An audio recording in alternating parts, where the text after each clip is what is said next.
Okay.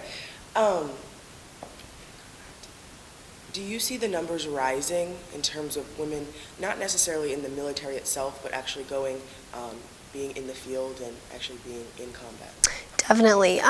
Even since the 1960s and 70s, we're having more and more women in the military, but also serving overseas in combat roles, and not necessarily in combat positions, but in combat zones. And so there's a difference between serving in a combat role, but also being overseas in Afghanistan and Iraq, where you're doing a lot of humanitarian work. So there is a difference, but increasingly we're seeing more and more women going overseas and serving in that capacity.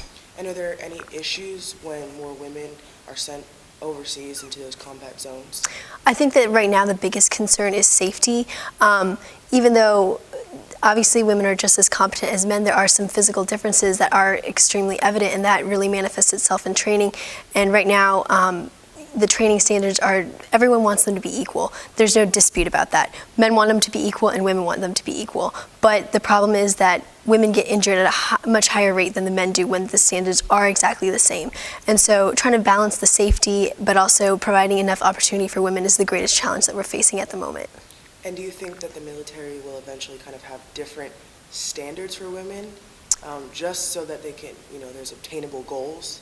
I think so. Right now, the Marines actually, they lower their standards for men, but also raise the standards for women, and so they hit a balance. So right now, that's something that's being implemented, and I think that we're going to see more and more of that. Whether that's actually going to improve the safety and also improve equal opportunity for women, that's not clear at the moment, but I think that that's what we're going to be seeing more and more as time progresses. And do women want to be, not just in the combat zones, but actually in combat? And is the military preventing them from doing that? Most of the women I talked to, they said that they actually didn't want to be in these combat roles. While they would have loved to, a lot of them had served overseas in Iraq and Afghanistan, they felt that that wasn't the best place for them. And so a lot of them were objective about what their strengths and weaknesses were as a person, and they knew that their strengths were better suited to other areas in the military. And there are plenty of areas for women as well, but combat roles, that's a very specific niche.